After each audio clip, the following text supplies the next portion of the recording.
Hey everyone, I'm Anso, and the episode you're about to watch is a super exciting project, but it won't happen. I'm not the kind of guy that will apologize for success, but the Aros project has just been swooping us off our feet. We are so busy. So we can't make everything happen, and the project you're about to see here is just one of those things I decided we can't make it happen. If you see this episode and decide you can't live without this product, let me know. If enough people reach out about this, I will make it happen somehow. Maybe I will reach out to some people I know in the business who can make this for us. It won't be made in our shop, that's for sure. But let me know after you've seen this episode.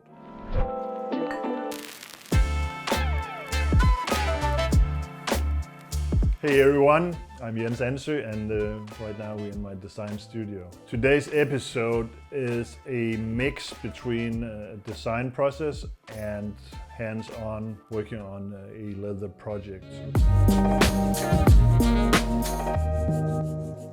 Today I want to start investigating a little into a product that I've been needing myself. This is my Anso knife tool, which is a fancy word of saying a screwdriver. This is a tool that I designed a while back, and I use it every day in my shop. Every knife that comes out of my shop has been assembled with one of these. It's a body, a swiveling head, rotating head, and obviously a standard 1/4 inch bit of some kind. Now and again I have the need to bring a toolkit with me, and if for nothing else, just to keep an assortment of tools organized around my office, on my desk, or just having the ability to just throw some needed drivers into my bag for a knife show, for instance.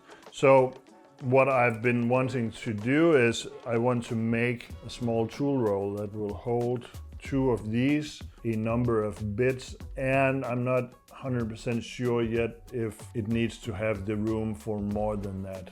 I kind of like the idea of a tool roll dedicated to screwdrivers and bits. Maybe I want to make an extended version where you also add some Loctite, some knife loop, maybe have a room for a small wipe so you can wipe down and clean your knife, so it becomes a toolkit for maintaining your knife. But for now, the general idea is a toolkit that will hold 2 of the Anso knife tools and probably 4 bits. Generally in the knife world, everything is put together with Torx bits, so if you have 4 bits, 6, 8, 10 and 15 Torx bits, then you can take just about anything apart.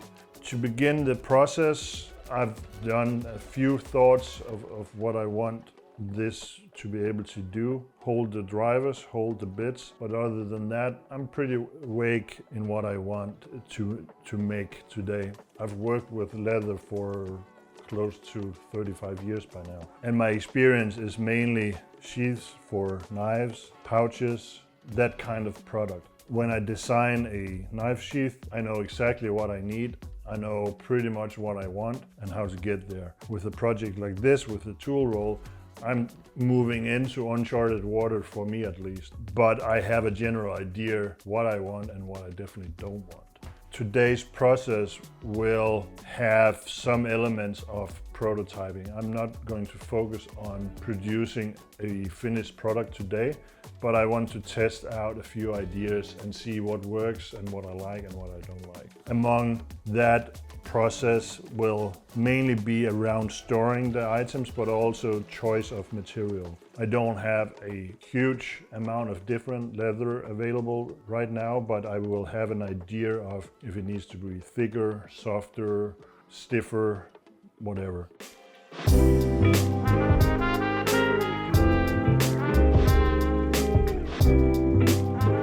So the first thing I do when I start considering a new product like this is to do a few quick sketches, and they don't have to be to scale. Normally when I design on a project like a folding knife, I will mainly focus on drawing to scale, just because this is a direct contact with your hand. So drawing something out of scale, say half size, you will most definitely get some ideas on paper that won't work in full scale. However, with a project like a tool roll, and in general many leather products, it helps me at least to draw maybe half scale or quarter scale or whatever scale will fit on a standard moleskin notebook here. So I cheated a little bit and already started this sketch process, which I think you will enjoy at a later point in this episode.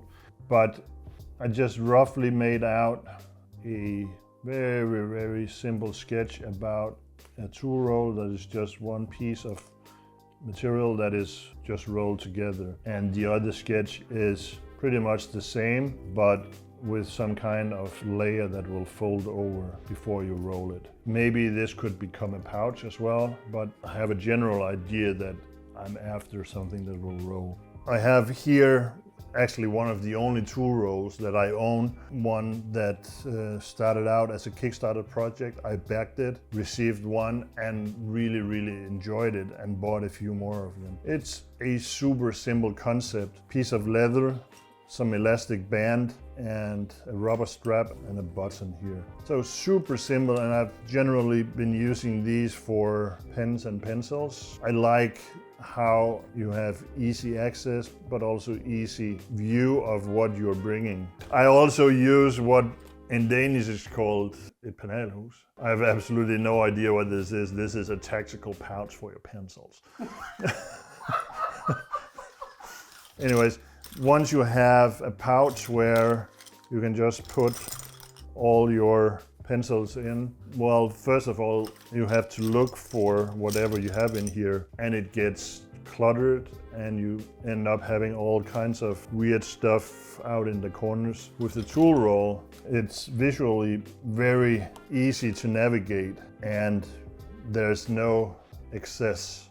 I like that. I also use one of these for my toolkit around watches for changing bands. It's just handy when you have all tools nicely organized. One thing that I don't like particular is illustrated right here actually, is that things can drop out if it's not thick enough for the elastic band to grab hold of. That's one of the parts about being a designer, is also analyzing what's the problem that you want to solve, but also analyzing existing products. What functions well and what doesn't function well? What do I like? What could I see some improvement on?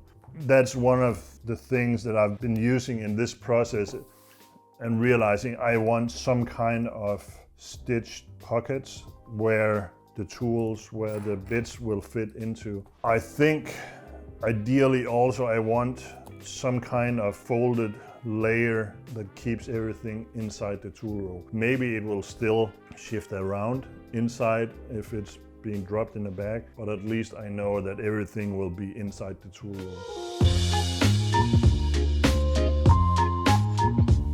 For as long as I've been making leather, I've actually been using a technique that is so simple, but I've also been in touch with so many makers that it's not all that common either. But I will draw whatever I'm about to make in leather on ruled paper. That will give me, for instance, if I was to design a knife sheath, I would put the knife on the piece of paper, roll the knife over its back, then start drawing its outline.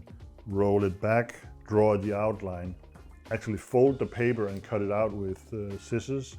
And then I have a template that I can use to mark out my leather. I will do pretty much the same here, a little different, but use the same techniques. Line out on a piece of paper what is my need for space here, and then I will take that template and move into leather and then stitch up some rather rough, quick prototypes and see where does it need improvement, where does it need more stitches, does it need different materials here or there. So to start out, the base point is I want to store 2 of these.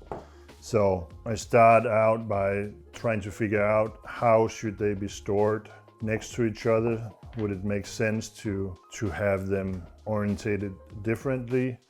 My sketch here implies that they should be inserted into a pouch from the same side, and I like the idea of that, especially since in this sketch the pouch or the tool roll will be folded over. But you could also have the idea that you have a center portion, kind of like on this one, where the tools will fit in from one side and from the other side. And then you have two sections that folds in from each side. I think I'm going with this, but there's different options once you start getting a little more practical about it. To begin with, I want to try and establish an idea of how much real estate do I need around these tools. I know by now I want to fit 2 drivers and 4 bits. I'm gonna leave some space between them, so I know that I will be folding leather around each part that I need storage for. So that alone requires some room to fit the stitches. So now I lined it out. I want to add a little excess material on the sides here, but I have a general idea how much space I need to store the tools itself.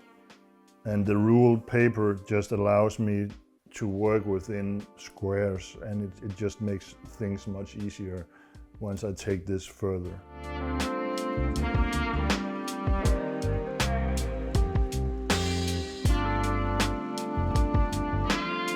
So one thing that the paper will allow me to do is just have a general idea, will this roll? And I don't think it will roll, just because this part of the roll will just be a massive chunk with these 2 drivers in it. So maybe it's actually not a roll, but a roll and fold. That might actually do the trick.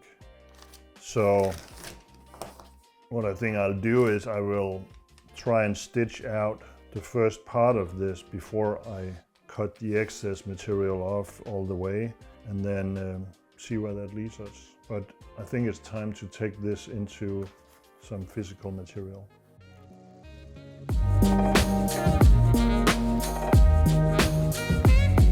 If you want to support this channel, you can visit my website and order your hours right now. There's a link below.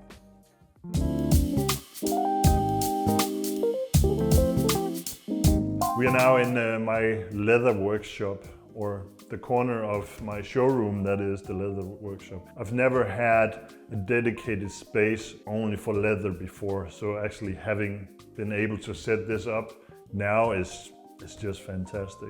Anders has been spending the past 30 minutes setting up on this new location, so that actually allowed me to spend a little more thought in this project, and I changed the direction just a little bit, which is what all of this is about. And it made me realize also that with a few changes, this tool roll can be used for more than just the intended purpose. What I originally had envisioned was folding leather very snugly around the tool, which in theory is really cool, but it makes it a very dedicated product for this driver alone. But it also gave me some kind of problem here. If you fold these 2 lines here, what about the bottom part? That could be solved as well. But at least for now, I want to test this out with a more flat layout where I stitch the leather with enough room for this to fit into. So I will cut out this new template, measure it out on the leather, cut it out, and just do some quick stitching. Incidentally, what this made me think about also is that, well, if it's not specifically for this tool, maybe the Astra tools could fit nicely with some modification to the dimensions And I really like this idea. Also because I've been wanting to make a travel kit for Astro utensils, both so you can have one or several Astro knives, but also accessories. Ideally, I would like to be able to bring a eating kit with me when I'm hiking, so a knife and a fork, but I think we'll dive into that in a later episode. For now, let's focus on the Anso knife tool roll.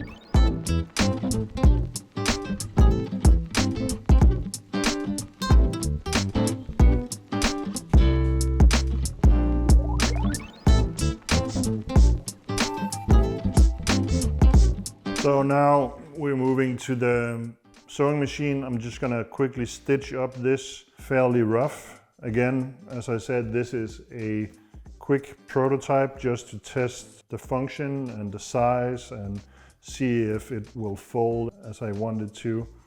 And then if it works, then I will start to refine the design, start drawing this more exactly and cut everything out more precisely. But for now, it's just a quick guide to see if the concept works or not.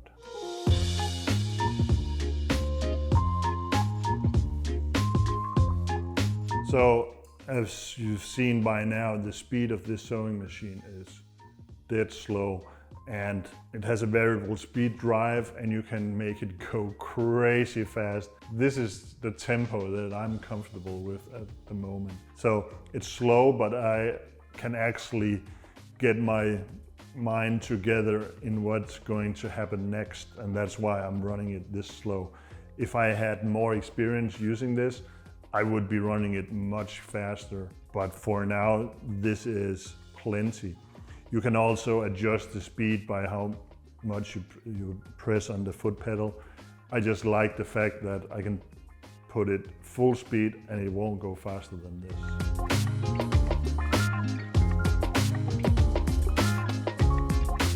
So one of my challenges with this is I don't necessarily know why it's doing what it's doing. Right now it's pulling an extra thread up from the bottom thread here. That's part of the learning process with new machinery like this. And I would really love to get on a training course for stitching on a leather machine. I just haven't found the right place to do that yet. Again, this is not for looks, but purely for testing if the dimensions are right, if the concept works. Now I'll continue stitch up for the two drivers and then measure out to see where the bits will fit in.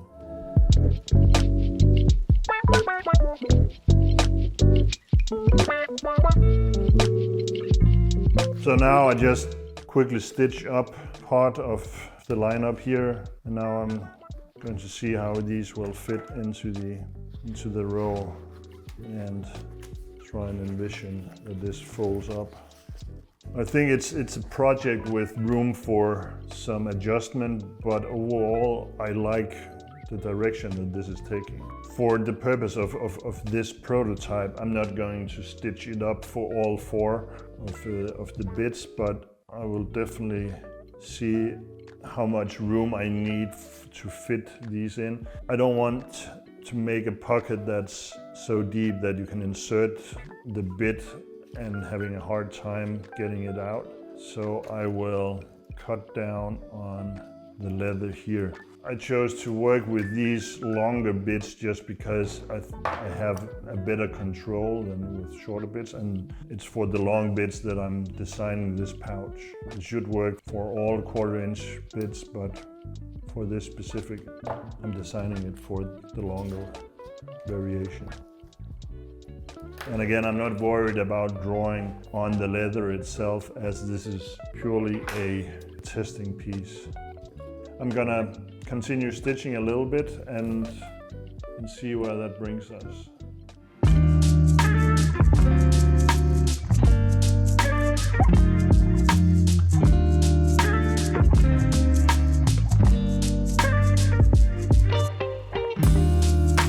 There's a bit to go before this will actually become a final project, but I actually quite like the functioning of it, where you have a protection from losing your tools. You have a general idea of positioning. Obviously this needs to be a bit larger to fit 4 bits as I originally envisioned, but the fit is pretty good. The material itself is not ideal for this kind of tool roll, in my opinion. The cover here needs some adjustment as well, and I need to figure out some kind of closure. Originally I wanted a piece of leather strap or string to wrap around, but that might end up being a push button instead. Considering that a moment ago this was a vague idea on a piece of paper, I'm actually quite pleased with it. With some rationalizing and some more thought and a couple of prototypes more, I think that this project has some potential for sure. I hope you enjoyed this episode where I took you through some general design work around making a leather project like this. There's still plenty of way to go for this project before I'm happy with it and before it becomes a potential product for my web shop. But I had a pretty good feeling about this. I hope you enjoyed the process, and if you did, please let me know below in the comments. And remember to hit like and subscribe, tell your friends about this really cool channel, and I'll really appreciate that. And until next time, see you later. If you want to support this channel and help keep the light on, please visit the website below. You can see cool project like the Aros. It's available for order right now.